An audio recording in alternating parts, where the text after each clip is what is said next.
que le public comprenne relativement l'angle choisi pour cette couverture médiatique qui parle d'un certain nombre de variétés en termes d'encouragement de l'agriculture, le coordonnateur de la conférence de rédaction de ce jour. En quoi on va booster l'accompagnement des agriculteurs par rapport à la saison agricole qui est déjà en cours. Ça, c'est d'un des deux. Pourquoi seulement maintenant? Est-ce que c'est un problème financier? Est-ce que c'est économique? Sinon, qu'est-ce que le ministère veut viser à travers cette cérémonie? Donc, ce sont trois éléments qui doivent être mis en œuvre. Évidemment, il y a toujours ce principal qui est donc rendu en termes de compte rendu, et il peut y avoir des à-côtés, et on demande à chaque reporter d'être alerte sur ce qui peut se passer en dehors du principal, et donc on peut avoir un accessoire qui devient finalement intéressant. Retournons à Yaoundé 6 où Hubert Noutchéhé et Rodrigue Tongué attendent le début de la cérémonie d'installation du nouvel exécutif. Waouh!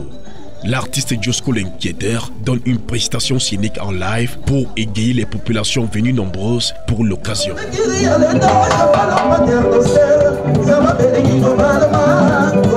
Vu l'attitude de l'équipe des reporters ici, rien ne présage le début de cette cérémonie dans les 30 prochaines minutes. Santellois Bidon ici en image, le premier adjoint commence à être impatient. Le retard commence à être très grand.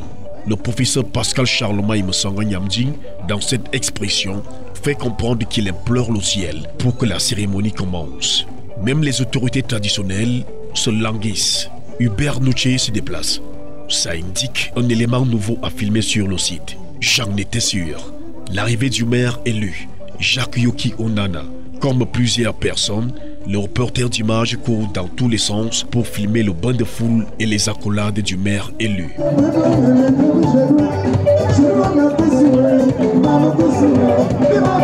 Après les allocutions de circonstances, le maire, ses adjoints et les conseillers municipaux sont installés sous la caméra dans l'air d'Hubert Noutchéhé devenu spectaculaire. La cérémonie terminée, l'équipe des reporters rentre rapidement pour la rédaction de ces reportages. Mais avant, il faut dérocher, c'est-à-dire après que le caméraman ait remis la carte SD au monteur qui a acquisitionné les images vidéo dans l'ordinateur, le journaliste visionne le tournage des plans qui s'est fait sur le terrain et écrit avec cette base. Quelle surprise! Laetitia Debilon et Serge Ziebou ont fini leur reportage et sont déjà rentrés à la rédaction centrale. Elle a posé la voix et maintenant monte son reportage avec un monteur.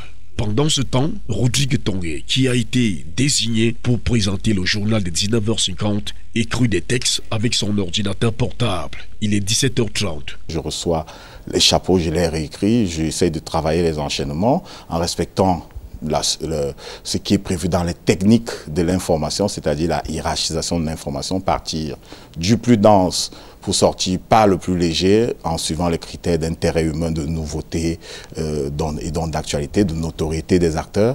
C'est en fonction de cela que je classe les éléments. Je suis arrivé à Canal 2, je me suis rendu compte qu'il n'y avait pas de prompteur. Mais qu'est-ce que moi j'ai fait? Je place le PowerPoint en dessous de l'objectif de la caméra, de façon à ne pas faire ombrage. Mais je m'arrange à avancer le siège pour que le champ de la caméra balaie mon regard, de sorte qu'il soit fixé sur la caméra. À ce moment, le prompteur me sert de référence, de guide, de garde-fou. Au cas où je manquerais à dire mon texte, je reviens rapidement sur le prompteur et tout de suite après, je reviens sur l'objectif de la caméra. Et le jeu se fait en tellement peu de secondes que le public ne remarque pas qu'il y a un prompteur. Tous les éléments du journal sont prêts, ainsi que les équipes techniques et rédactionnelles. Dans cette salle-ci, nous récupérons le conducteur de la main du chef d'édition.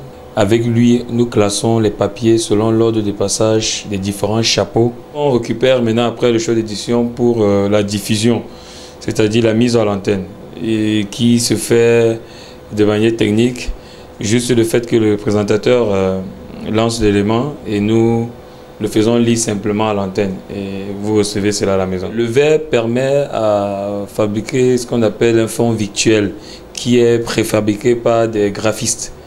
Et cela, nous le concevons, nous le recevons dans notre machine et nous faisons ce qu'on appelle le chroma pour donner maintenant le visuel que nous voulons aux téléspectateurs. Pendant le journal, il arrive souvent que l'élément demandé par le présentateur ne soit pas dans les machines ou que celui-ci soit de mauvaise qualité sonore ou d'image.